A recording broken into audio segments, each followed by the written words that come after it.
Hello and welcome to Dancer Support Mission by Sabine for Shine Your Light. I've been off for a little while, taking some time to take a holiday and enjoy some traveling. So here I'm coming back with a new episode of Dancer to Dancer, Words of Wisdom. I created this platform to meet the person behind the dancer and share with you all not only the highlights of someone's career, but also the challenges behind the scenes.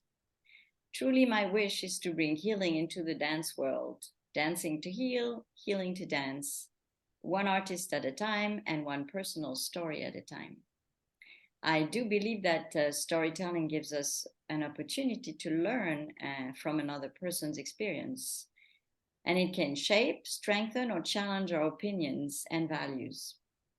Hopefully, this will allow you to embark or reflect on your own personal healing journey, inspired by others' experiences. And of course, if you find those interviews valuable and interesting, please share them with your friends. So today, I'm delighted to welcome Joseph Morrissey. Joseph, thank you so much for taking the time to be with me today. I've been chasing you around for quite a while for this interview. It's been quite, but I'm very grateful that you came back to me.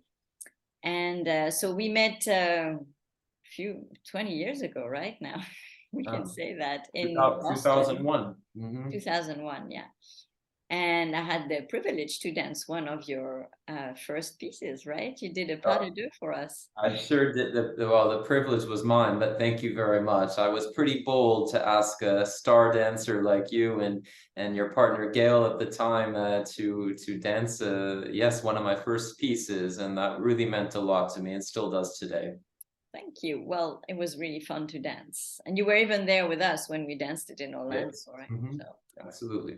Okay, so let's start like usual. I would like to get to know you because I think you have a very interesting background, like not the straight line like most dancers do. So could you tell us when you started dancing, why you started dancing in the first place, and then when did you know that you would do that as a profession? Sure. Well, I'm from the Boston area, and I started in Boston Ballet School, and it was really my love of music that got me into dance. I just loved classical music, and so I would always move around the house, and so finally it was decided I need to be in a structured, disciplined environment. So I had 6 years at Boston Ballet School. And then from there, I went to a school called the Herod Conservatory, which is in Boca Raton, Florida. It's the America's only tuition-free school for classical ballet training. And so I was there for the whole 4 years. Is it still like that now? It's still like that now. I'm very proud to say Herod Conservatory is still going, and it still maintains its high standards. And I'm a very proud alumnus of that school indeed. And they continue to produce excellent dancers who are dancing in companies all over the world. And then, I graduated there, and that's when I met you, when I joined Boston Ballet too. Although I think this is where the uniqueness starts coming in, because the reality is, as you said, most dancers upon graduation, they want to dance, they want to get a job, and they want as long of a professional career as a performer as they can maintain. I was a bit different. I actually got a scholarship to go to the Jacobs School of Music at Indiana University. It was a ballet scholarship to get a bachelor's degree, and I really wanted to go there. Number one, Violette Verdi was there, who was the professor, so I wanted to work with her artistically. But I also, after just so many years of intense training and certainly 4 years of structured training at Herod Conservatory, I wanted to sort of try out what it's like to be a college student, have a beer and like just see what some sense of normalcy is like. And when I say normalcy, not that what we do is abnormal, but I mean that just wanted to kind of see what a college life would be like. Because in the back of my mind, I've always kept my director ambitions in hindsight. So I've always known I wanted to be a leader. And ballet is the medium, of course, but I always sort of knew that I wanted to be sort of at the helm, you know, and sort of being able to facilitate whatever it is that I'm doing. And of course, ballet is, yeah, like I say, it's the bread and butter, you know, of what I'm But I doing. mean, it's funny because I know you were very young when you asked us to do that paddle, but you were so comfortable and so, you know, I mean, it was natural for you to, you know, I mean, you might have been shy a little bit, but you didn't show it, and you had this. Wow. You can express yourself really well. You know, you have this eloquence about you, so you know it Oh. works. Well, thank you. Flattering indeed. And well, you know, I think it's a good piece of advice. You got to go for it. And I remember that so well asking you both. And I think I showed you a little clip because I Yeah. had done something at Houston Ballet. So I appreciate you saw something in me because dancers of your caliber, I mean, I'm sure, you know, it's also I think I liked your personality. You know, I mean, I did. You never know what somebody's going to do with you in the studio, right? So if you can feel absolutely. something that is, you know, that is special, you go like, well, why not? Anyway, there's not much to lose, only Well, to absolutely. And it gain. was that was like I said earlier, it was a very meaningful experience and it was my first, you know, it's very nice to say to people, oh, my first piece of choreography was on these, you know, star dancers, internationally renowned dancers, because you had just come to Boston Yeah. at the time. And I think to your point, I mean, I'm just, you know, we call it the apprentices, you know, so normally apprentice, you kind of stay, you kind of keep you stay kind of quiet, but no, I think it was important to really do what I believed in and to do Yeah. it with people that I believed in as well. And so, you know, you know, after that year I went to IU, I took a generous scholarship and it was 3 years of remarkable dancing opportunities that I knew I'd better savor then and there. The theater at IU is the size, it's modeled after the Metropolitan Opera House. So we were doing works by Balanchine and Violette Verdi herself staged a sonatine on us and it was created for her. And we did Cinderellas and the Nutcracker. So it was a lot of fun. And to be honest with you, I actually just wanted to stay in school. I got very comfortable. I got very comfortable being a student. And so you know, long story short, I was ready to go ahead and start my master's degree in performing arts administration. But, you know, Violette and a few other of my teachers and my mentors, they said, Joseph, you know, you can dance like you have to dance. You need to dance. You should dance. We know you want to direct. We know you want to do 5,000 other things, but you really should. So long story short, I said, if I'm going to do this, it has to be somewhere really spectacular because I wasn't so interested in climbing the ladder as a performer as I was in meeting as many people, surrounding myself with great repertoire, and you know, hopefully getting the chance to perform in a beautiful theater. So I went to Munich and Bavarian State Ballet under the direction of Ivan Liszka. And I really, to his credit too, am grateful that he saw something in me. And I think deep down, everyone there, including himself, knew that I had even bigger aspirations. Because while I was there, that led me to an opportunity with the Stuttgart Ballet, with what they call the Nouvelle Society for Young Choreographers. And when I was given that opportunity under this platform where Kylian and Forsyth, even Pina Bausch, all these amazing choreographers started with, I said, okay, this is exactly where I need to be and exactly at this time. And so I got to do that twice. And, you know, I think I said to myself, okay, I got exactly what I needed out of this whole experience in Germany, dancing for Bavarian State Ballet. The How long did you choreographic stay there? How I many was there years? for 3 years, 3 years. And I have to say, I probably could, I was thinking about this the other day. I was like, I could probably still be, I think you can stay there till 45. I just turned 40 this year. So I think I could stay, but there's so much else. There were so many other things I want to do. And there, you know, I think that it was an unusual decision to say, hey, I'm gonna head out and go to get my master's degree at New York University in performing arts administration. You know this, of course, given your background. That's an unusual thing to say. It's an unusual pathway, especially coming from a European theater where most of the funding is Yeah, state nobody leaves, you subsidized. know, everybody goes like, Yeah, They stay in one place. yeah, I mean, the idea of fundraising is really sort of something misunderstood, I think, over there with how it is here in America and in several other countries as well, in working for a nonprofit organization and all of that fundraising, marketing, budgeting, all of these kinds of things. So NYU, I liked their program. I was attracted to the program because it is focused on the performing arts.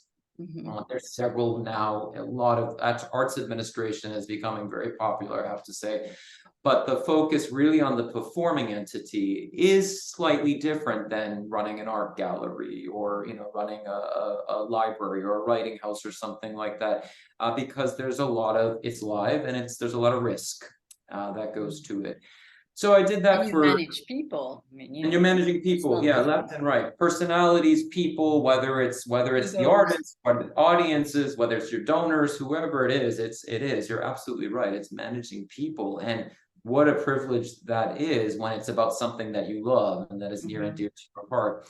So I had to sort of separate the artist from the businessman, because going to NYU, you know, in grad school, you know, you're up there with, they call the suits. You're in business classes and there's no fooling around and you need to be on your game. And it was very intimidating at first, much more intimidating than any ballet class or any audition. I mean, that is, and you have the name card in front of you and, you know, you need to have your A game on. So I did it. I finished that with 2 years. And then I took a teaching job in Portland, Maine, believe it or not, because the reality is after 2 weeks, 2 years of grad school, I really wanted to get back in the studio. I mean, I was doing microeconomics, I was doing, you know, budgeting and all these, and I said, okay, this is great. It's a great compliment to the artistic, but I got to get back in the studio. I need to make sure I'm continuing to prove myself. And in this case, as a teacher. And I was there for a year, and then, you know, this opportunity in Hong Kong came up, which was the director of artistic planning and touring for the Hong Kong Ballet. And under the leadership of Madeleine Omne, who had just come from the Royal Swedish Ballet there. And then after that, she was just most recently at Finnish National Ballet. And I seized this opportunity as immediately, because this was the perfect storm of my artistic knowledge combined with the writing and budgeting skills I had acquired at NYU, and just combined with my love for being across, you know, international waters and to travel and to get to help put the company on the map. And there was a lot of negotiations and planning with different guest dancers from all the big companies in the world, conductors, designers, choreographers, and also the touring opportunities as well. For instance, the company went to Jacob's Pillow, and then we went out to the Northrop at Minneapolis, and eventually the best thing for them, I think, was signing them with IMG artists. So now they have a representative that can help them tour, because when you're in a big company, international, and you're on different time zones, it's very good if you have an agent who's kind of consistently on the clock, always looking out for tours and making sure that those tours are part of legs, so that, you know, you don't fly out to one country and then fly that. You sort of make a whole little bus trip out of it all. Wonderful experience. And I will say throughout all of that, I said, but my heart is still in the studio. It's, you know, you can take me out of the studio, but you can't take the studio out of me, kind of thing. And so this opportunity where I'm currently at came up as director of the dance program at Interlochen Center for the Arts. This is a national historic place in the US. It started nearly 100 years ago in 1928 as a summer music camp. And then about 60 years ago, they started a year-round boarding school academy. And it's the first of its kind in America, specifically for the arts. And so there's music and there's theater and there's visual arts, and of course there's dance, which I've had the privilege to lead. And you have new buildings that are quite amazing. A beautiful brand new building which opened about 2 years ago, and it was a much needed facility that was well overdue, and I think they just needed the right hands to sort of get dirty with it, I would say, because anyone who would see that building anyone who would say, okay, it is time, it's time, it's time. And I think they needed the right vision, the right timing, of course, but and the right sort of planning, because they really gave the institution really gave me free reign. You pick the architect, you work with them, and it was really quite a luxury, because really it was hands off, and And it's I a was magnificent building. yeah. I mean, I saw the Well, pictures and the article. I mean, I'll put them in the link of the video, sure, because it's sure. really worth. Well, thank you. Well, I said to myself, and I said to the architects, if we're going to do this, we need to do this big. And this can't be a facility that is going to be a temporary fix. This needs to be a long-standing, let's think, not 5 years down, but 50 years down, and then 100, that this building really is going to be timeless. And something that people are going to always associate with the institution. And it should be the sexiest building in town, is what I'd like to say. And it sure is. The goal was to really capitalize on our location. We are out in the woods. We are adjacent to a beautiful lake, to let all of that come in. So you see there's lots of windows. Yeah. Huge high floor ceilings. All the floors are Harlequin, state of the art. The floors that American Ballet Theatre and Alvin Ailey, all the big major companies use. So Do you it's a have nice the boarding school also on the spot? I mean, they yes, gave everything is on campus, and that's why I was attracted to this, because I've had a similar experience. You know, I went to a school. My school was specifically dance focused, so we didn't have theater and all of that. But I know what it's like to be 14 years old and to be away from home, to be away from your comfort zone, and to have done that for 4 years. So it was a nice mix of knowing all of that, plus knowing what it's like to go to college and also to have a professional career as a dancer. So it's been a very healthy and robust way to talk with students. And it's certainly, having the building has garnered a renewed energy and interest, and certainly the level, the standards of the students that we're seeing apply now are just ever so much higher. And, you know, I think it should be like that. The bar keeps getting raised and raised and Yeah, raised. I mean, you told me you almost treat that as a junior company, basically, because you actually creating full length for them, right? Yeah, the students, the menu of repertoire these students get, it rivals many companies in the US. I mean, that, you know, and next month we have someone from Martha Graham staging a piece from Martha Graham. They perform Balanchine, Paul Taylor, Mark Morris, Merce Cunningham, Jose Lamone, Anthony Tudor, Lonnie Landon, New Works, Yoshito Sakuraba. And then, yes, we do full-length ballets as well, which for a high school to do a full, you know, sometimes we do excerpts as well. But we do Nutcracker, because it's become quite popular. And not only do we do it, we also have live musicians, because it's the music school.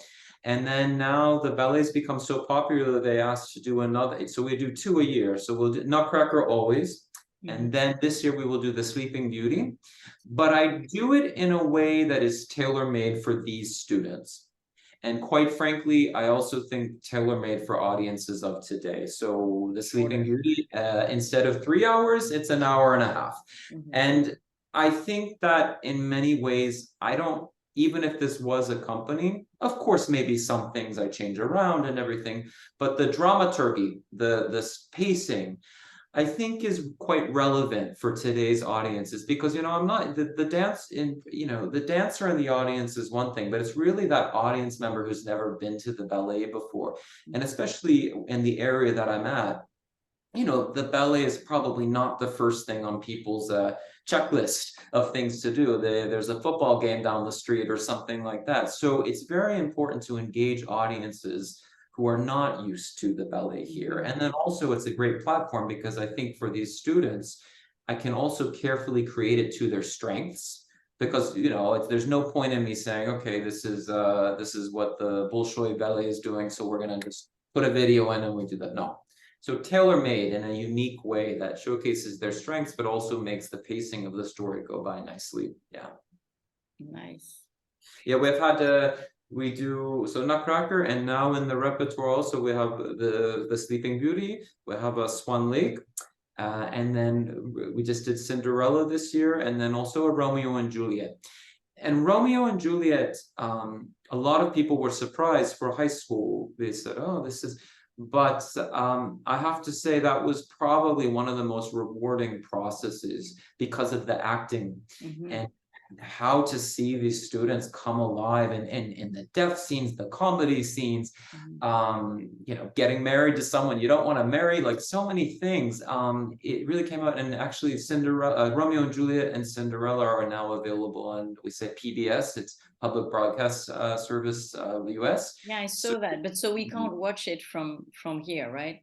Like, I mean, I think you should be. I think you should be able to. I can send you some link. yeah? I think you should Okay, be able I to. love It's an app on the phone that Okay. I can send you the links to it. Yeah, they are slightly shortened because they aired on Detroit Public Television, so they always give us like a 56-minute window, so it's a little bit shorter. But I think the bigger thing for people is just the caliber, the production caliber.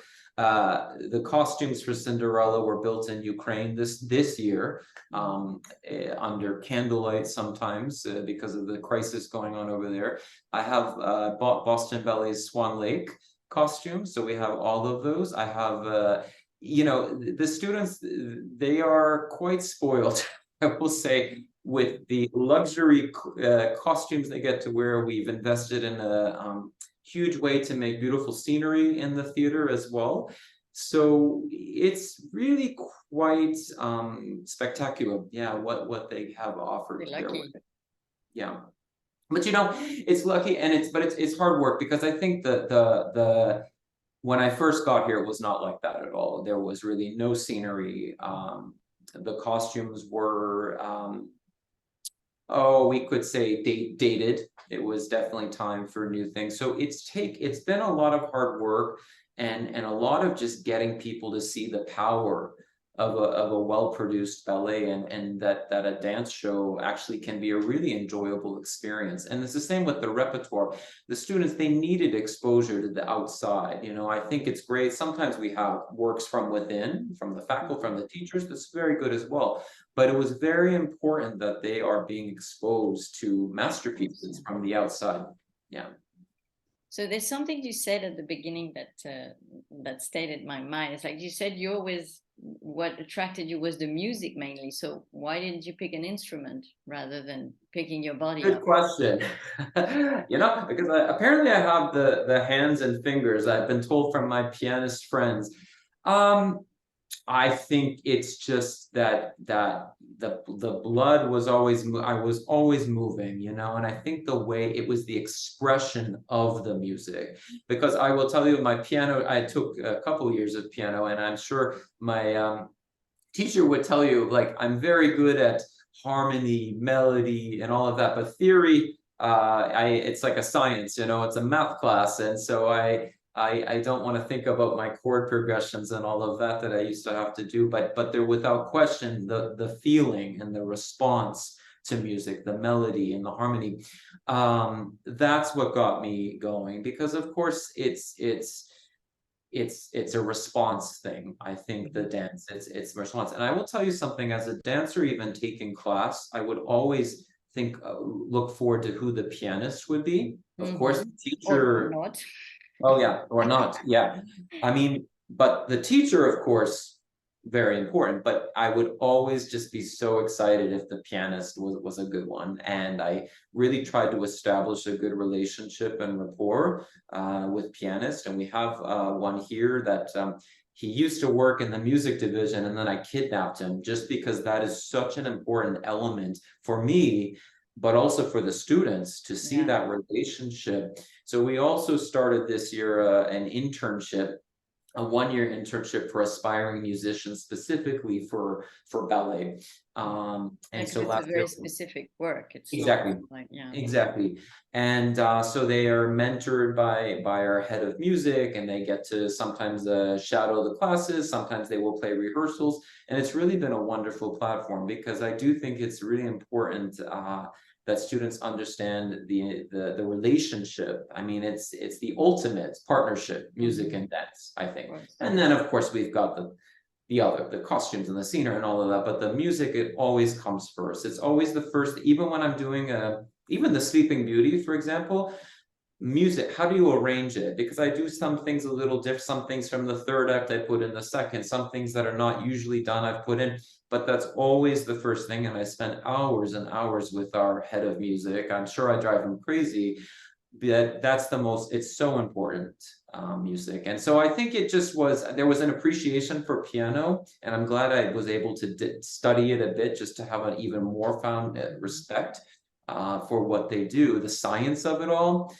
But it's the response, I think, to music, and what I find interesting is that you love being in the studio, you love the movement and everything, but it was never the most important for you to dance. It was more important to direct and to create and to. So where does that come from?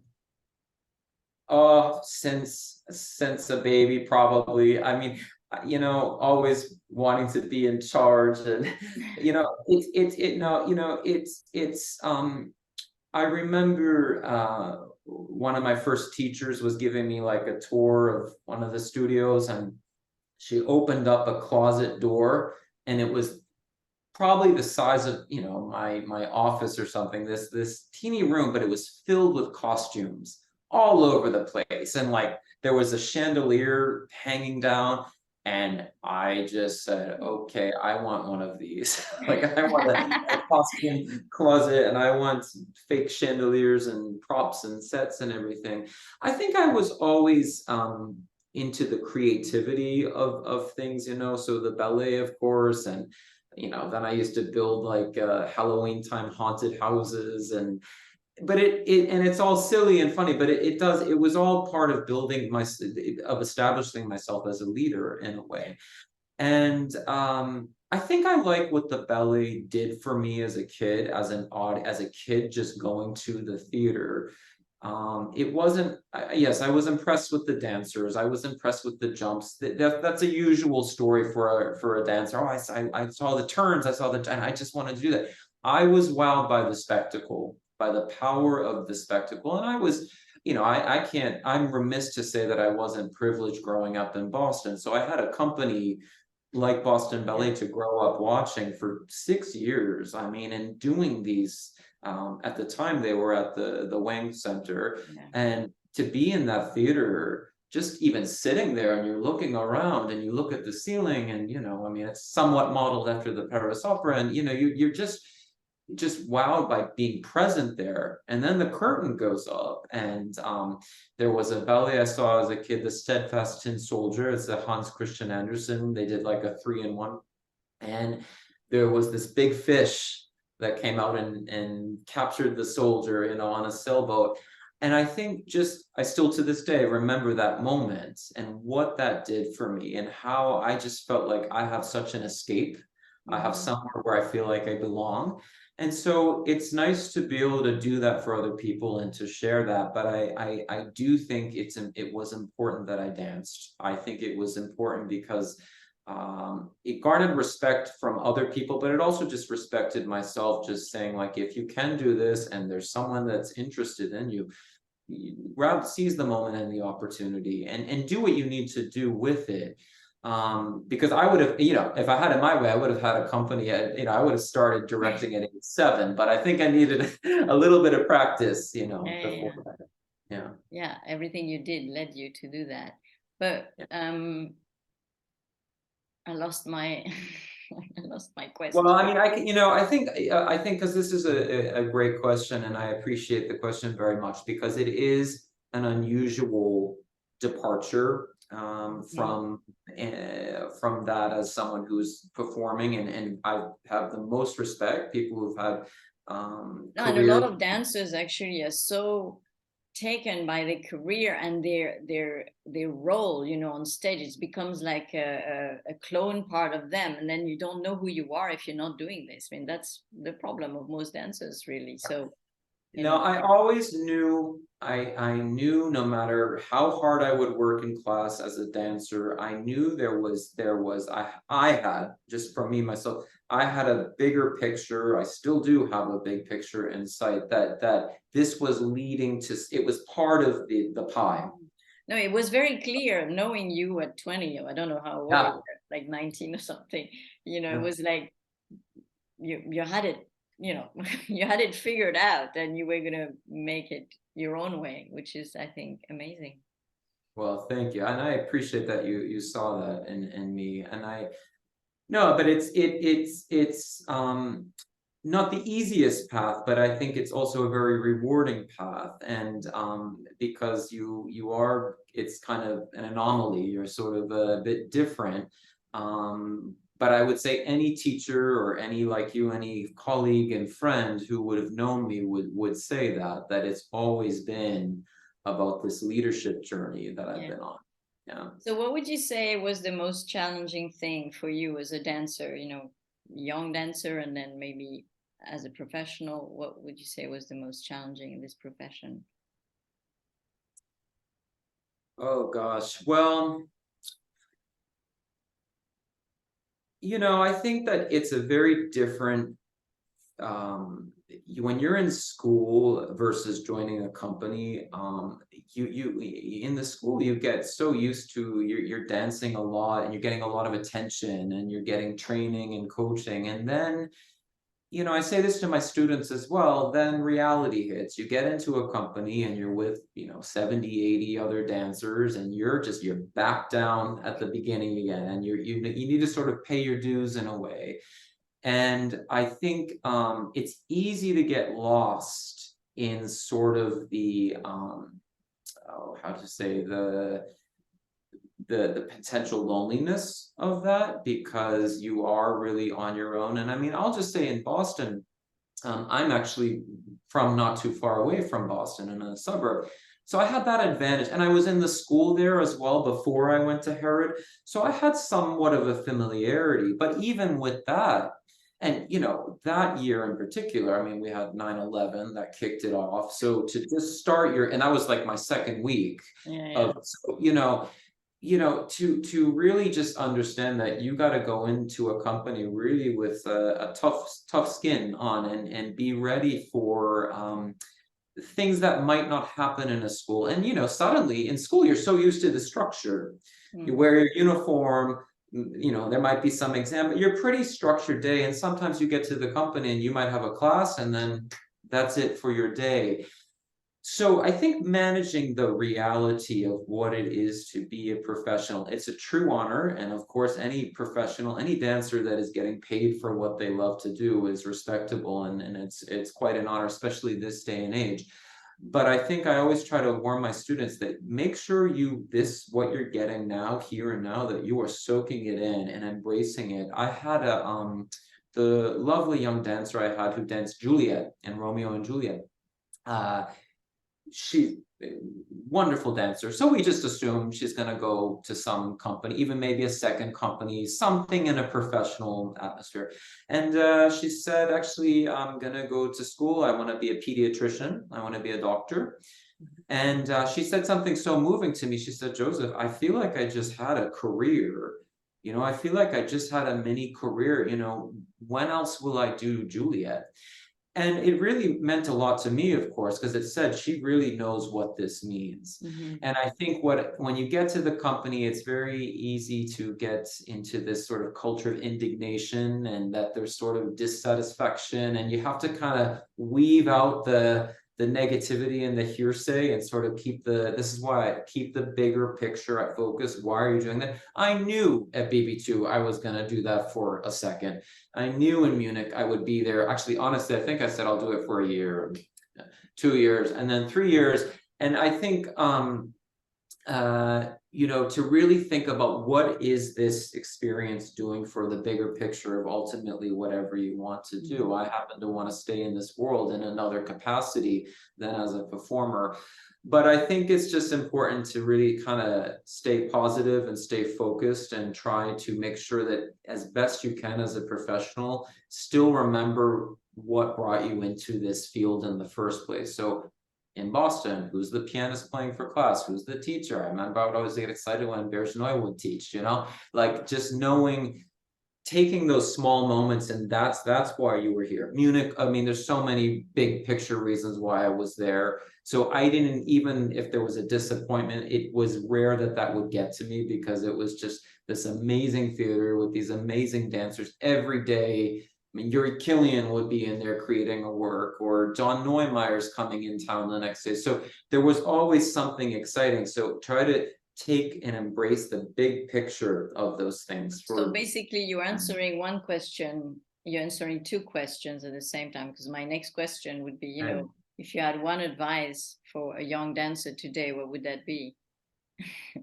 Yeah, I mean, I guess it would be that. I mean, to keep the big picture in sight, because you'll join a company, you're going to be nervous, it's intimidating, it can be scary, it can be frustrating, because again, you're probably used to dancing 6-7 hours a day, however long you're coming from, and then you get to the company and, you know, suddenly you see your name in understudy. What does that mean? You know, it's a very different kind of culture, and part of that is stepping back and paying your dues and showing a certain respect, because you want to make sure you're not going into a company with an ego. Because yeah, sure, you may have been the prince in your school, but so weren't all the other 50 people in that company, you know, so you have to kind of keep your ego in check.